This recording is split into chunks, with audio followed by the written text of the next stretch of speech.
Everyone get comfy because we're about to chat. All right, welcome back to our Popcorn Set Club. Yeah, so we just watched Dead Man's Wire, directed by Gus Van Sant, starring Bill Skarsgård and Montgomery? Dacre? I actually don't know how to say his name. Based off the real life events of a kidnapping in Indianapolis in 1977. Yeah, just a biopic. What are you wouldn't call it that, kind of, I guess. Yeah, biopic, no? Biopic in just the sense that it is based off true events and it's recreating events that happened in history. So this was Taylor's pick. Taylor, why did you pick it? I enjoyed it. What inspired you? Well, I love a good crime thriller, especially if it's based on true events. I also thought knowing a little bit about the story with the political climate right now, I thought it would kind of hit harder.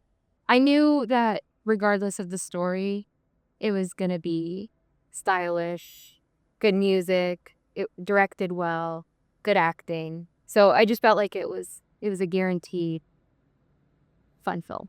Yeah. True crime thrillers, yes, exactly, is the more apt description of this. What did you think of it overall? Yep. Didn't know what I was walking into. Usually, the funny thing is I'm always late, but it kind of helps because then I never see a trailer and I miss all the trailers. So I didn't know what it was going to be about. And yeah, the whole time I was like, wow, this is wild. We're in for an adventure. Did you know about this event at all? No. No. Were you surprised that this was like a thing that I actually didn't- happened?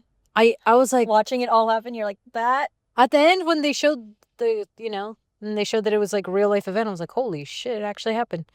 That's cool. I was cool with it, actually. I was rooting. I was hyped. Did you see me, Taylor? The whole time I was like, yeah, get him. Fuck that guy. Because that's what I mean by because of the political climate live in right now. I thought this is gonna be interesting because it's not as easy of like that's just a bad guy, which he is a bad guy because there's still no rhyme or reason to do that. Yes. He definitely pointed a gun at a man's head for 63 hours straight. That would be bad. That's a bad thing. So, okay, yes, you were expecting great performances, great direction, production design, everything. Were you satisfied? I was satisfied. I thought I'll say about the story, it's such a short story that probably didn't need to be elongated into this long of a film, just on paper. Right. Because it really was with all the little side notes. I don't know how to They dramatize extra conversations and stuff we wouldn't be privy to. Right. And you're rooting for all these people, like you're rooting for the reporter to get her story. So they made it richer with all those little extra things. But honestly, the actual story's probably the weakest part of the movie, only because it's such a quick actual time of events. Yeah. It's only an hour and a half, which so rare in this day and age. It did really fly by. I thought it was really well paced. Yeah. I would second that. Yeah, let's go through the movie and just break down how it happened, but also just share our thoughts along the way. Not to be all this is the essay I'm about to write.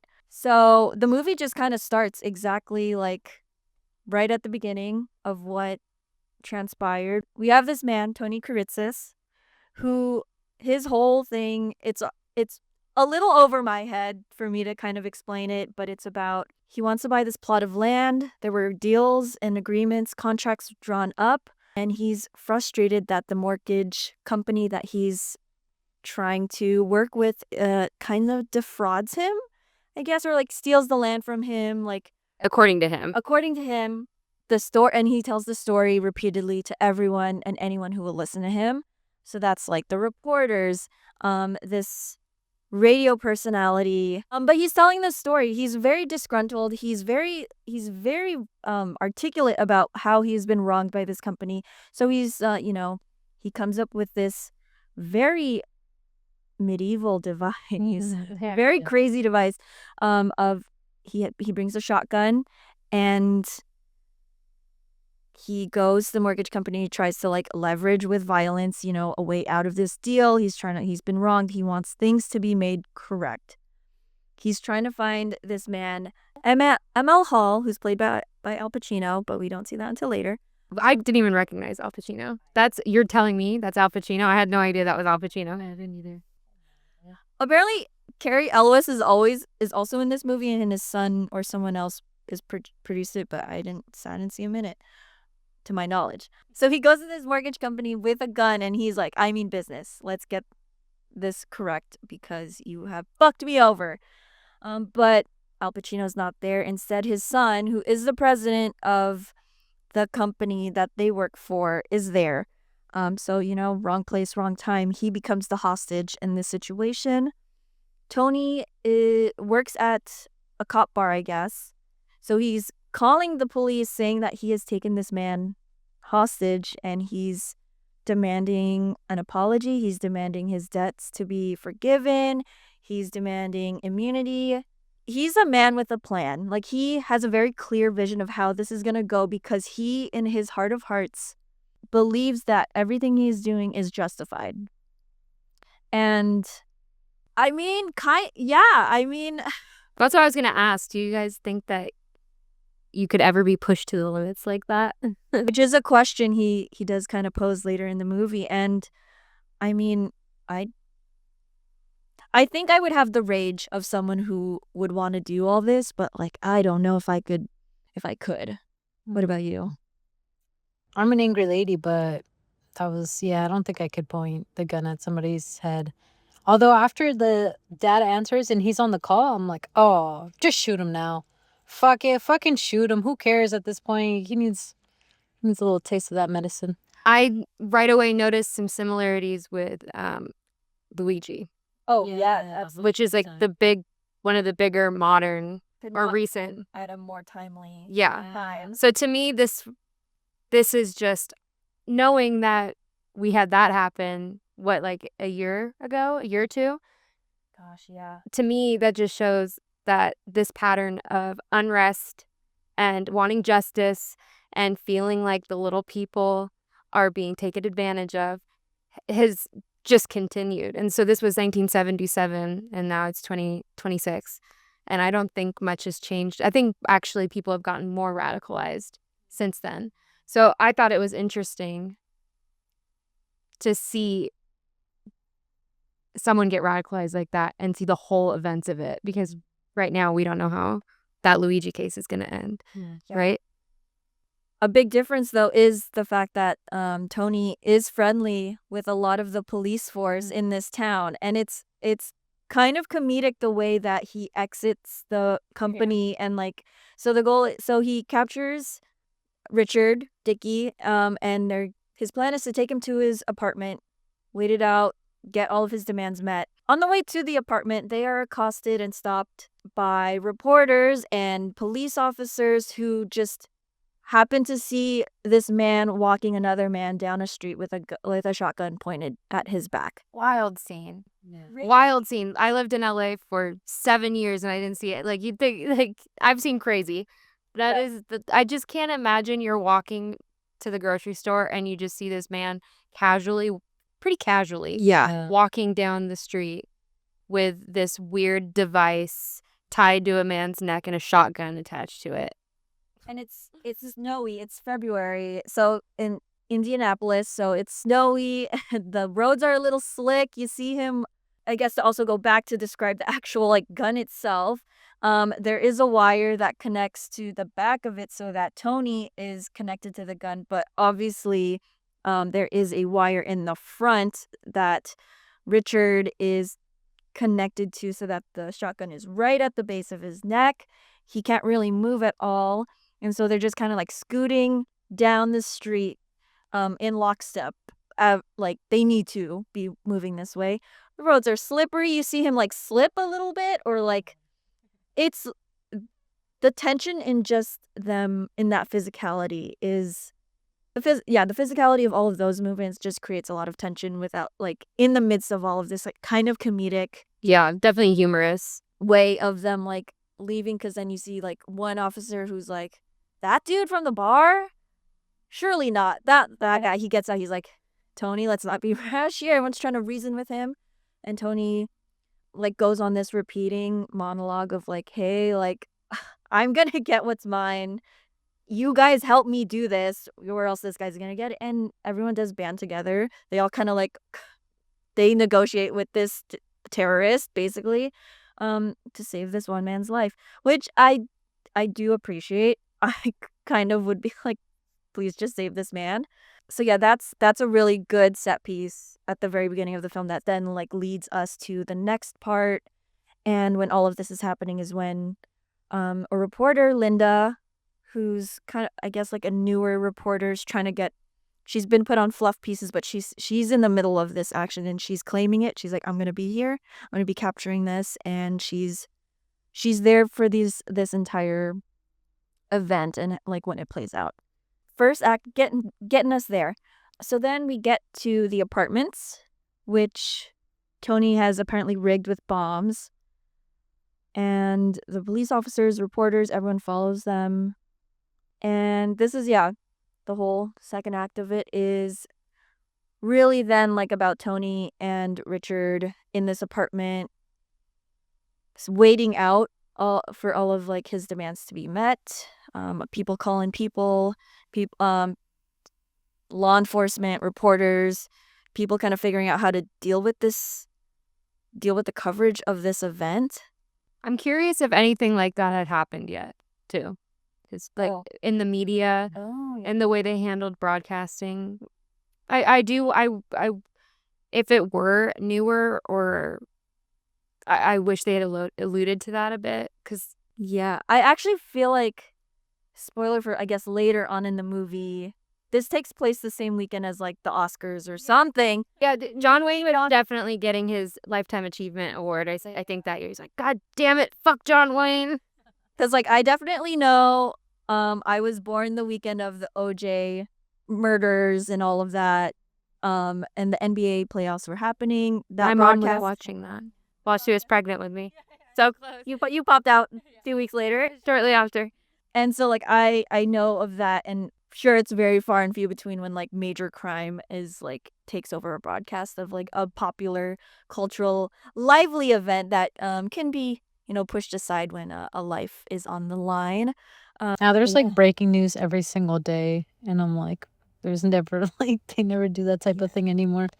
Oh, totally. but it was interesting, yeah, going back to the actual, like, media coverage of it, and I guess to touch on the filmmaking of it, when Tony and Richard are first leaving the building, we see in the filmmaking of this that it's like there are, like, stills, like someone is taking photos of them, kind of representing the reporter view, the standbyer's view, like anyone, like, who was there, really recreating those moments. And, like, I like watching things like this just to see, like, how they recreate things. It's the style. That's what made this movie interesting, was all those little touches. Like when they were in the, I don't know what you call, it's not war room, but whatever, in the Sure, yeah. in the police station or federal station, and they were explaining the repercussions of what could happen on the whiteboard, and you're also cutting back to the crime happening. It's just those little things that really stand out to what a good director is, and not just spoon feeding you material, not just forcing a story on you. You get to kind of enjoy it more this way. Blah blah blah blah blah. Just my long way. Yeah. Stylish. No, yeah, and then Stylish movie. yeah, I heard you were like, oh yeah, like the photographs, the, like, stills, the, like, what did you think of all that? Yeah. It threw me off at the beginning because I was like, was there a glitch? And then it was like, psh, psh. I'm like, then I started thinking, I'm like, oh, wait, I get the photograph thing. But I'm like, is this based off a real thing? Again, I was like, oh, maybe this is based off a true story. Oh, wow, you really didn't know this was, like, based off a thing. No, Okay. it wasn't until the literal end that I was like, oh, okay, I guess it was based off a true story. Wow. That's crazy. That's real footage. Yeah. Dude. Okay, so then, yeah, I guess. And then In the general, whole time yeah. I was like, holy shit, this is crazy if this really, really happened. And then it did. It's hard though, just the straight woman in me. I'm like, he's so cute. Even when he's playing a lunatic. When he's so cute. literally when he starts dancing, and then the next moment when he's like, I know it's wrong, but does he have a girlfriend? I was like, Yeah. I would take my clothes off right then and there. Like he's a crazy person with a gun dancing. I'm like, yep, I'll take his it. thoughts are so clear. I don't think he's crazy. That was, well, when we get to that part, that's the best part. So as we're arriving to this apartment, the FBI is also arriving on the scene to like help the law enforcement. They go and do something that I really love. Like I watched Criminal Minds. I love getting into the mind of a psychopath, sociopath. You want to just see like what makes them tick. So this FBI guy is like, you guys are all friends with this dude. Like tell me what's going on with him. And they all recognize that he's upset. Like they know the story from talking to him and also just like him just ranting about it all day. And yeah, we get a picture of from like their perspective, like we've been shown that he is a very, like he thought this out. Like he had a plan going into that day about taking someone who's high up in this company and like demanding reparations basically. So while all of that's happening, he is now getting Richard accustomed to just waiting it out at his apartment. He has the right stack of books to like rest the shotgun so that he's not holding it, but it's still pointed now at Richard. So Richard is like seeing the shotgun pointed at him. He ties him up in a very meticulous way. It's and I really appreciated the filmmaking at that point when he's like tying him up. You can like see it's like close-ups of like how and the sound effects of like the rope that's like tied to the ground and then he's knotted in a way that he can't like simply untie it. He does handcuff Richard at some point. Oh, because he steals a cop car. He also those cops at the while he's like walking him to a car to like get to his apartment when they're all like have their guns out. He's like, put your fucking guns away. This is not the situation for that. I get you're trying to be helpful, but yeah, we're just gonna like just chat with him. But yeah, in his apartment, We learn about his love for the radio, which I I thought an interesting theme that they carried throughout was he just desperately wants to be heard and desperately wants his message and wants that attention. So whether it was the obsession with the media, like the media was a huge character in this. Yeah. And then the radio talk show with his favorite disc jockey. Fred Temple. Played by Coleman Domingo. Such a good Surprise. actor. And honestly, this whole movie just made me want to have a cigarette so fucking badly. Yeah. I was like, please, I wish no one was in this theater so I could just light up a parliament right now.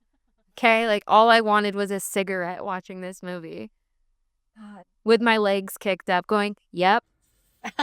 Yeah. Yeah.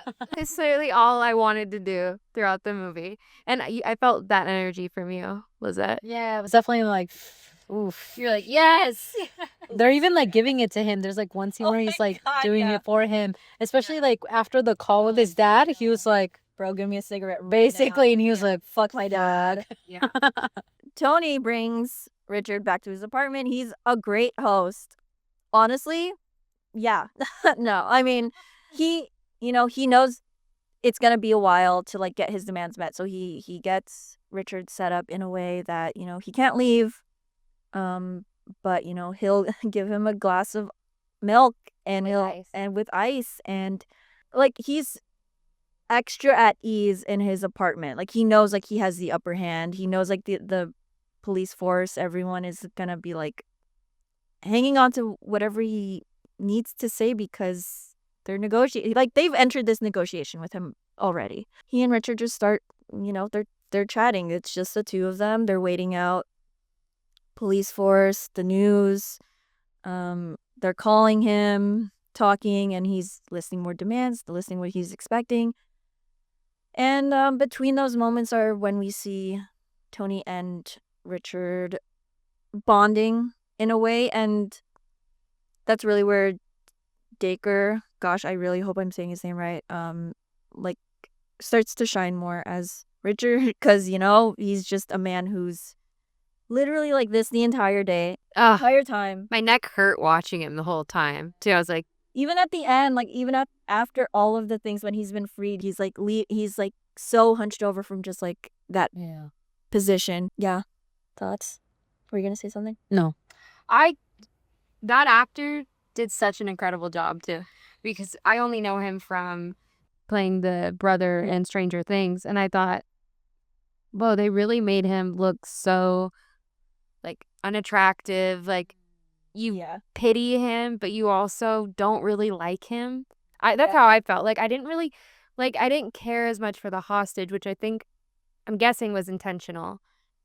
But you also didn't want him to be hurt because it's wrong. Yes. So it was complex like that, where you knew that this person, Yeah. and he was like so clammy and like icky looking throughout. I mean, he was being held hostage. I gotta give him a But that break. But hairline. I know, I'm like, has he always had that, or is that a wig? So you should watch him in. Is he in the one? Yeah, you should watch him in One Day on Netflix. Adaptation of one of my favorite books. It was originally an Anne Hathaway movie. Oh, he's The guy in that one. that's him in it? In the Netflix show. Yeah. Really good in that too. Oh yeah, I watched Attractive in that one. all those episodes, and then when I knew it was gonna happen, I stopped watching. It's heartbreaking So Yeah. it ends. for you. They get together. Yeah. Yeah. Kind of And Gone with nothing the Wind. bad. What I mean, what happens? So okay, That's another. spoiler for another thing, but in the book One Day, so it's like these two friends. The story is told through like the same day throughout like 20 years of their life or something. It's just like that same day, whatever is happening. They're friends, like they enter in different relationships, they're like whatever, and through ups and downs they finally get together. Yeah. And then the girl gets hit by a car and dies. So like right after like years of denying what like they should have been together, I watched it before she leaves on her bike. I watched it up until that. I'm like, but she's gonna go run an errand. It's over now. honestly that's I love a good friends to romance trope, and I don't I don't need it. I don't need that ending. So it didn't happen in my reality. period. But yeah, he's good in that, and they made him icky in this. That's crazy because I didn't even think of that, but it's so true. I wonder if other people are feeling the same way of like, yeah, it didn't really like, even when he was like sharing about how his dad sucked and this and that, and I was like, Well, that's the only time But I this still- dad phone call is the only time I did feel bad. but other than that, I was like, Shoot him. Yeah, I kept hearing under your breath, go, shoot him. Shoot him. yeah, I was ready. Yeah, I was saying it. I was like, who cares? Fucking kill him already. Where's this going? Gosh, yeah. I'm violent. And that's okay. But that's what I mean by the world we live in right now, especially. Yeah, I was trying to fight earlier actually when we were finding parking. I was like, I think there's a lot of particular people up here in black trucks, SUVs. I was like, I want to start a fight. I've been meaning to get a whistle. I have a megaphone I was going to put in the back of my car in case of emergencies. Ooh, I should bring my whistle. I got to use my white privilege and just be a menace. Thought we should. Yeah. Oh man. Come arrest Right. motherfuckers. Gosh. You no hablo inglés. Que no hablo. Sorry. It is scarier for people of color. Like I'm not going to be asked for my papers. Like that's insane. It's not insane. We live in the fucking insane world right now, which is why this movie hits, because I think it totally reflects history repeating itself. I will keep saying that throughout this. Oh my gosh, yeah, it was crazy because being absorbed in this story, I was like, man, that does suck. And like, wow, I really hope he doesn't get shot. This is crazy. But I never felt like he was. Like, it seemed like Tony was like very well, even though he's saying like I will fucking shoot you, like don't like he's like I will do it. I was like He won't. he won't. Like he knows like what he's doing is a means to an end, and like but like I don't see him like I didn't see him doing it at any point. Which is really good thing that they when the FBI agent came in and he was like, you guys keep saying he's out of control, but it looks like he's in full control. I was like, oof, yeah, I agree. Period. Fuckers. Yeah, so like for a good chunk of the movie, then we're just like with them seeing media react, law enforcement try to like figure out how to get things done. He really, really, really just wants though, like he wants Richard's dad to apologize. Like amongst everything else, like he wants him to like own up to what he did, which was screwing him over. The FBI goes into the like his profile saying it's like he's an angry dude because he's been disrespected, he's been betrayed, he's been humiliated, and other words that were like, yeah, dude. And it does shift to this conversation of like, well, yeah, wouldn't you also be? Which is where we then meet Fred Temple, who was mentioned earlier on the drive to the apartments. He's just like, I love that Fred Temple dude. Like, I love his takes. We then meet him in his own world. And I guess in the midst of all that, like, Tony refuses any more calls from law enforcement until, he gets something accomplished. But then he calls Fred and he's like, interview me, play this interview the next time you're on air, but like let me say my shit. Like let me say how I've been, taken advantage of, and let me air out the injustices of capitalism, and just like a big tirade or a big rant, a justified rant in his eyes. And Fred goes along with it. Like he's not law enforcement, but he has some sway and influence over Tony. So he, partakes in that. And it that was just another thing of like, damn, I guess yeah, everyone just in this city just wants to keep a man alive, and they're all like kind of playing along. Like I wonder if that seemed a little too easy. Like What did? of just like, I guess yeah, I'll keep talking to him. Like if I was like, I don't want to be in the middle of this. I don't know. I think if I were in that position and I had this unique situation of for the plot, no. But if it was someone's life, Right. and I could potentially help, I would feel responsible if that person died and I hadn't helped. Yeah. I would hate every moment of it, but I'd be like, fuck, I guess. I'd be so curious. Me too. That too. I'd be like, so like, how did you decide to do this? What did you eat for breakfast? Oh, ice in your milk? That's interesting. What are you wearing? What was your mom and dad like? Don't talk to me about my mom and dad. And you accidentally set him off. Yeah. When's the last time you had sex with a woman? I would definitely want to know that because, Yeah. Yeah, like a lot of energy. yeah, is this incel behavior? Who hurt you? I would be interviewing him. I thought the guy was actually let him talk too much. I would be like, let me get in there. He ended that interview way too soon. He was like, I'm gonna stop the tape here. You're like, no, after more. I think it was partially, well, mainly because he's like just talking crazy. We're not going to get much, but there's a little humanity there of not, I don't know. There was so much humanity in that character because you just know that he's right. He was taken advantage of in a system but he was legally taken advantage of. And that's the worst type. the predicament. One of those. Of the movie. Yeah. When you're like, what is it?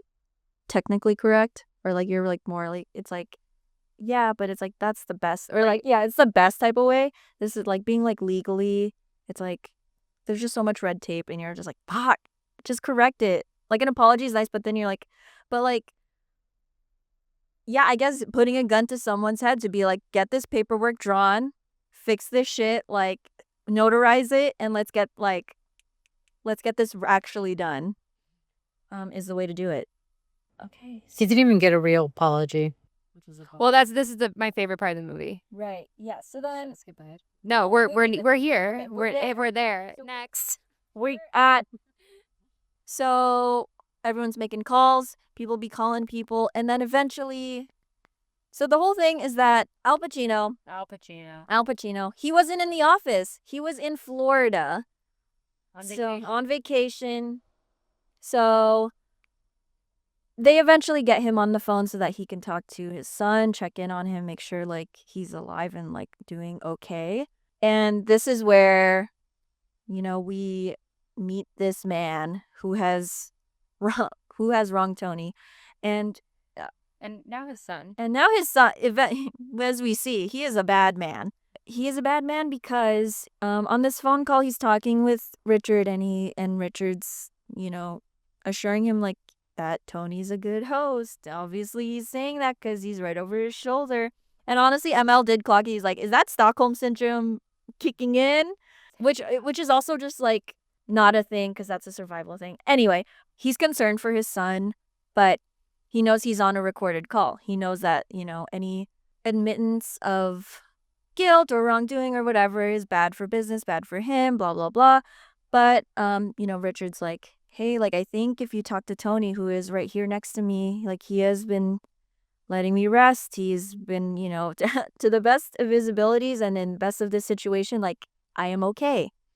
But I feel like if you apologize for what has been done to him or like, his perceived grievances, I think it would go a long way in like saving my life. You are my father. I would like for you to do this. But ML, argues back. He says it's not. He's upset that credit is working the way that credit does. Or no, was it interest? That interest is working the way that interest does. And it is that whole, like, he's technically and legally not wrong. But, like, that sucks. That sucks. And, when he's on the phone with Tony saying that, like, I'm not gonna, like, admit to anything wrong. And he does confess that he's like, oh, because then Tony's like, what happens then if I do just shoot your son? Like, what if I just kill him? And this man says, I'll grieve for him. I'll grieve for one of my sons. I think that, yeah, he's like, I'll grieve for one of my sons. He has others, but, he's like, I will do what needs to be emotionally done if this does happen, but I'm not going to actively stop it. Actively admit I was wrong, and that is insane. I mean, there is nothing in this world that I can think of that I wouldn't do to save my loved one. And I thought that was just a perfect example of this ego of the elite, the like upper tier, the uber rich. They don't see what they're doing is wrong because legally they're allowed to. Yeah. It's like so insane to me that he couldn't even say, I'm sorry, which in wonderful fashion, I think cost the company in the end. Yeah. But it's just your pride and your ego. You couldn't say, I'm sorry that this happened to you. He couldn't even say that. And he couldn't even lie. I know. For his son. This movie is such a perfect example of how crazy the times are that when we're wrapped here, I'm afraid to look at the news and see what else happened in the last 4 hours. Yeah, right now it's fucking every day a little bit crazier and crazier. Disgusting. I'm sorry, like, this is not what the podcast is about, so I'll shut up. But it's just, no, I'm just so fucking disappointed. Literally every time I leave Ireland, they're like, Good luck. I'm so sorry. I'm disappointed in how the administration is treating like humans. And everything else that they're doing behind the scenes too. Just fucking like like all the fucking corrupt shit that they're doing. They're like, oh yeah, find my girlfriend here on fucking private jet. Like what? That's what my taxpayer money is like literally out in the open going to. What the fuck? I want to know how many immigrants have been killed. That's what That's the real scary. And other stuff too, like abused, raped. Yeah, like it sounds like I saw this one video of this woman who's a reporter that got hired and she didn't even try. Did you guys see that? Yeah, it was like 6-minute interview. Oh yeah, well she's anti. Yeah, she just to show like how fucking stupid they are. I'm like, just hiring people, no background checks, nothing. No, Yeah, guess not. Everybody. So I have to ask this.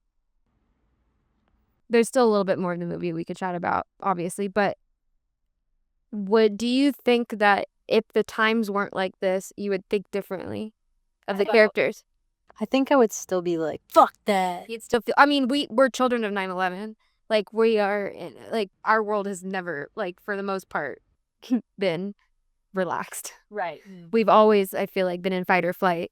Yeah. For as long as we can remember. Groups of people have been, like, villainized for our entire lives. Yeah. So you see why people like Tony, who are off their rocker and insane, and same with Luigi, in my opinion, like that's still an insane thing to do. You can't just kill someone. No, yeah. But you could see how when the world is like this, those characters become you have more sympathetic for sure. Yes. Because in reality, like what he did is wrong, and I do believe in that law and moral of that is wrong. Yes. But I don't know if 10 years ago I would have watched this movie with as much like Sympathy for Tony? yeah, maybe not. I don't know. But in today, like I was still rooting for him in a way to get away with it, even though he shouldn't. Yeah, honestly, when like all the law enforcement and lawyers and like even his brother shows up at some point and they're like, yeah, it's all going through. Like we're gonna do this and like get this all amended and fixed and everything. I'm like, wow, this is the one time in like any like hostage situation I've like seen in fiction. They're like, absolutely fucking not. We're not gonna do that. We're not gonna give into it. But it's like We don't negotiate with terrorists. exactly. Right, man. Exactly. But like at the end though, like they lied to him. Yeah. Still. But I guess when you're dealing with a singular man, I guess, with just like whose intent isn't really to kill. Like he's doing this as a means to an end, but like I guess it's easier to lie about that and be like, yeah, sure, we'll get all of that started for you and like we'll get you an apology. We'll get you like yeah, all of these like fake written like corporate apologies written and read on live TV like to a certain extent like he had gotten acknowledgement of that. He is insane cuz like like that wasn't part of his longer term plan of like I want to destroy this company, as we do see in like the post credits of it of like yeah, no, this company did suffer and like they had to file for bankruptcy because there's literally no trust for this company. Which was such a wonderful haha. Great. I thought, okay, missed opportunity, but I don't know how he would have done it, so it's not a knock towards the director or writers. But I found, because spoiler, at the very end when he gets arrested, we flash forward in time to the court case and we find out that he was found not guilty by reason of insanity. And I wonder, one, what kind of case the defense put up for insanity. Did them making empty promises as a negotiation tactic play into that role? And I also wonder how hard it would be now to plead insanity versus then. Yeah. Because you'd think that people would be more sympathetic to that as we've become more radicalized. But I don't know. I would have loved to have heard more about the actual court case. When Tony is first like laying out his demands, he's like, I want immunity, and he says something about like no insanity shit though, like don't put any of that on me, don't make me seem crazy. You are. It was funny throughout the movie. He's just like there are fucking psychopaths out there while he's holding a gun And drinking ice milk. Well, I will never let that go. I wouldn't. I don't drink milk on its own to begin with, but I had a traumatic experience with milk that I would need it ice cold. Beside the point, though. What? Ew, I can just imagine hot milk. I accidentally left a cup of milk in the car, and my mom made me get it, and I opened it up because I was curious. Disgusting. I can't look at it anymore. Bad with yogurt and sour cream. No, I can do that. Because to me, that's like a Ice cold. fermentation process of finding an old milk bottle. I need to be eating it straight from the fridge is basically what needs to be happening for my relationship with milk. I need more use. Last weekend I went I had a pajarete, which is like straight from the udder basically, and they put like concentrated alcohol in it to kill the bacteria, but it had goat's milk, and I was like, ooh, I don't know if I'm gonna, because straight from the teat is like a little lukewarm, and I was like, I don't know if I'm gonna like this, and then they put a bunch of stuff in it. I was like, actually, that's pretty bomb. I would have put ice in. Pass me that nipple. It was, and I used to have it a lot when I was younger too. Okay. And then, Your body remembered. It was like, actually, I like this. yeah, because I It's thought fine. that goat's milk was gonna be a little tart. No, Feels Freudian. You're like, I remember We're all enjoying this. We're all mammals who need milk. I was put on formula young, so I wouldn't know. I don't know either, actually. Maybe. Anyway, enough about my upbringing. Yeah, so he's like, there's a lot of psychos out there. Not me, though. Basically, he's like, what he's trying to tell people. Then he has a dream when they go to sleep. He goes to sleep in the bathtub. He has a dream, and then he does the newsroom scene thing. Well, after the dad says, "Hey, we're done here," they cut a deal because they're working with his lawyer, which that's why I'm wondering the legality of it all, like how the court case. And then even it's like your defense was like working. Right. So then after that, they agree to a televised news conference. Right. Actually.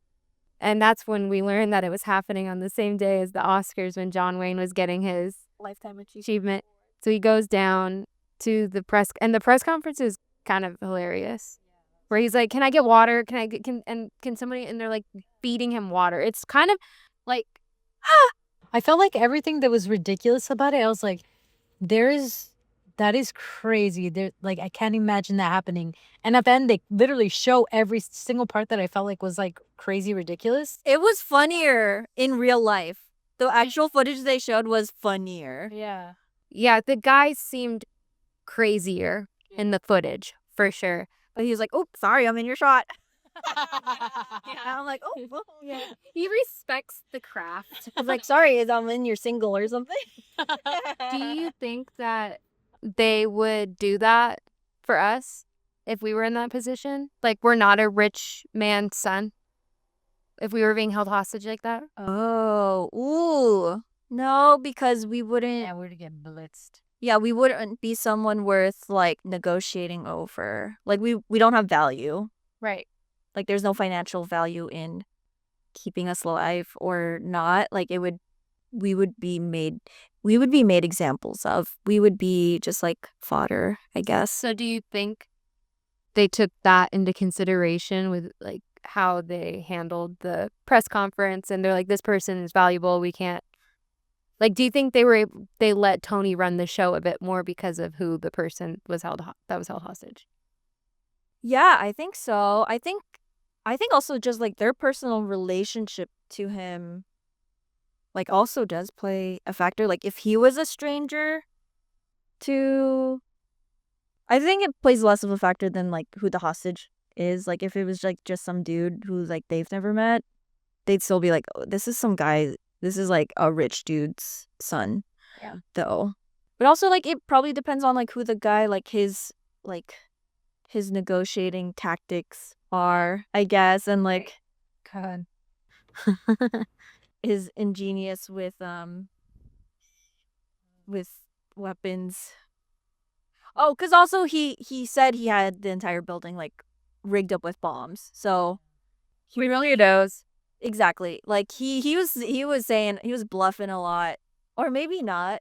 Did we even exactly? He was just so confident, and he was like, "I will fucking do whatever needs to be done." Because like honestly, like I could see them also just being like, "Well, I mean, it seems like if he doesn't do this, like if he doesn't get what he's demanding, like he's so in debt and he's so fucked. He doesn't really have anyone who like he doesn't have a family. Like it is very possible that law enforcement was like he could have rigged everything up, like, and he's ready to just like blow himself up if like he doesn't get it, because like to have that much debt and Yeah. like just be trapped in that legally could be a reason to, you know.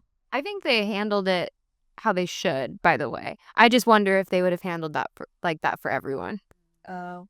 That, you know what I mean? Like you should be on tippy toes around someone with a gun being held to an innocent person's head, you know? Yeah. Like you should let them Yeah. comfortable so you can regain control of the situation. I just wonder how.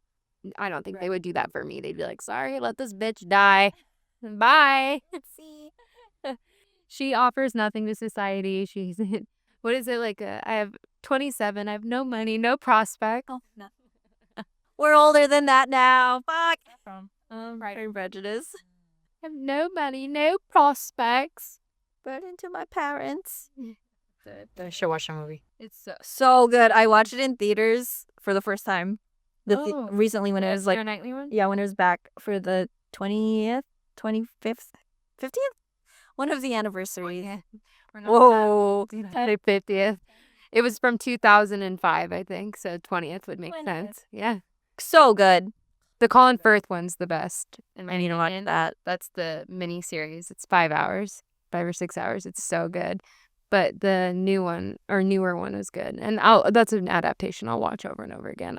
Mr. Darcy is swoon worthy. He's the ultimate gentleman. The first one I ever watched was like a YouTube adaptation, and I actually really dug it. I've seen Pride and Prejudice and Zombies, and they also have Bride and Prejudice, which is a Bollywood one. Oh, yeah, yeah. Really colorful.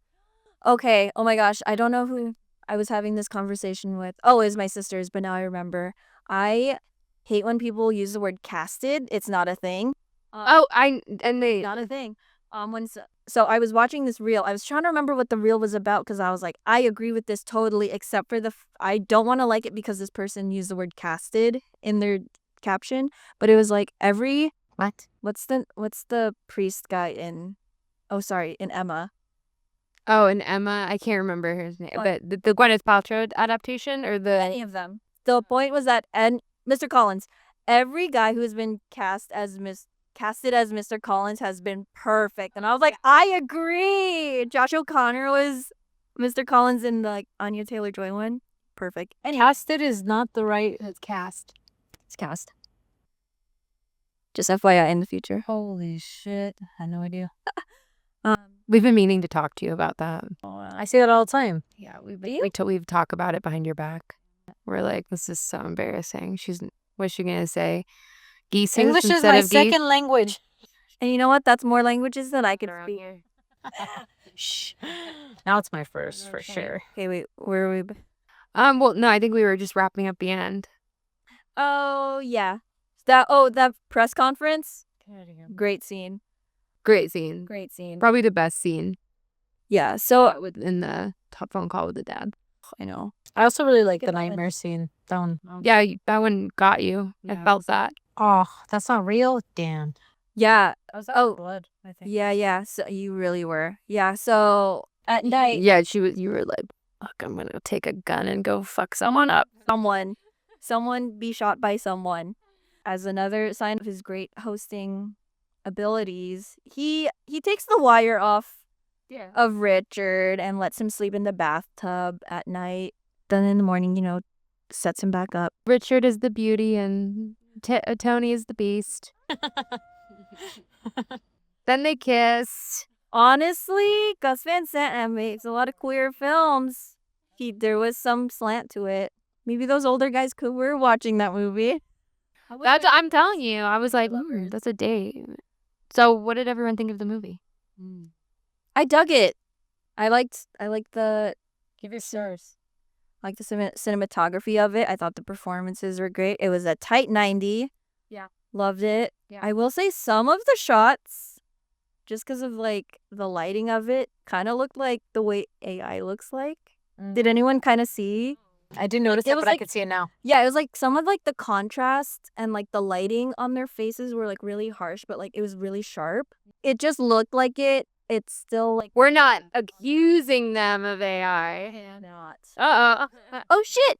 But yeah, I think it's a very like solid. It's very solid. I think I would rewatch it. Like it's it's just like it moves really fast. I think performances are really good. I think it like has for like a story like this from like a real life story. I think it does like take into account like all the different players of it really well.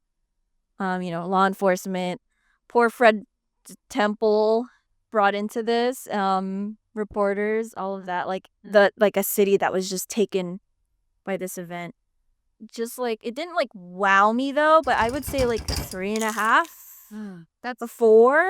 I'm at the 3.5. Yeah. 3. I'm always gonna give a 3 to start when I'm going in because to me it's like if you can tell a story from start to finish without an issue, and I can follow it, you're already at like an average of, But I won't rewatch it.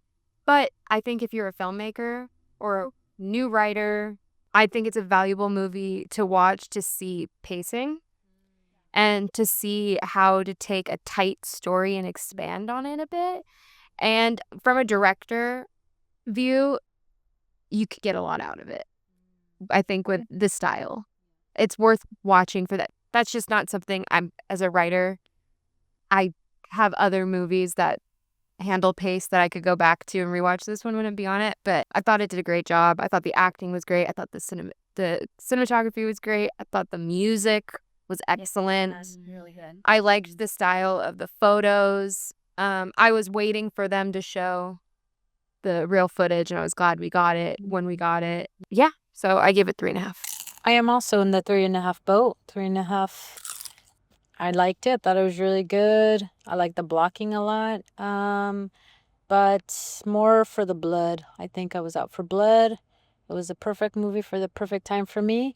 Like, I like what you're saying about expanding the story because it is kind of tight. But some of them I was kind of like, man, I'm okay not seeing them anymore. I agree. So that's why I was going to give it a 4. But I was like, there were moments that I was like, I want to hear more about what happened. Like, the only part that I feel like I wanted to know more about was like, and I don't know if it was because it was more at the beginning, but I wanted them to explain more of like why he got screwed over, because they showed a lot of people being like, yeah, fuck the mortgage company, but they didn't really explain it too well, where I'm like, oh, this makes perfect sense of like what exactly happened. They kept sprinkling it, being like, oh, he was gonna buy this plot of land, blah, blah, blah. Anyways, not to expand on it too much, but that's the only part that I was like, the journalist, I'm okay not seeing too much of her. And like the radio guy was his name, Fred. I was like, him at home, kind of, I would have rather seen them talk more. They showed bits of that, but other than that, yeah, 3.5 is pretty good. Solid. We don't know what we're gonna watch next, but Whose turn is it? Is it Lizette's turn? you can choose the next one. Yeah, okay, cool. I will pick. Did we talk briefly about last week's? Oh, Anaconda. Oh yeah. Anaconda don't want none unless you got buns. And Buck Nicki Minaj. Sorry. We hate her. We hate what she believes in. She's a grifter. Sorry. This movie fired me up politically. Yeah. That's what left me charged. I'm like, November can't get here fast enough. I'm ready to go vote. Yeah. Because I'm not about to tie a gun and a rifle to someone. I'm trying. That's what I was gonna ask you. If you guys could ever get that angry? I don't think where I stand now I could, but I think any person's capable of it. I think if I had nobody, like, it didn't seem like he had anybody. If I didn't have family, yeah, I feel like He spoke about, and he had his brother. So Oh, he said he missed her as like she was. no, that he was gonna miss her. I'm gonna miss her. I thought, oh, she's alive, and he's like reconciling, with what's happening. But I don't know. yeah, I don't think I could do that. Bill Skarsgård's a cutie. That's all I could think. I was like, even with those glasses and that scary look in his face, I would climb him like a tree. Oh shit. Him and his brothers. Oh yeah. Great time for the Skarsgårds at the movies. Can't wait to watch Pilon, that BDSM one. Sorry, no. I know. So I'm With Neville Longbottom. Oh no, not that. Dursley. All right, guys. I guess that's gonna wrap it up. Tune in for more. Keep listening and comment, share, do all those things. and we're working on a spot to film in too. Yeah. But this works for now. I like third for now. Yeah. Yeah. All right. All right. Goodbye. Cut.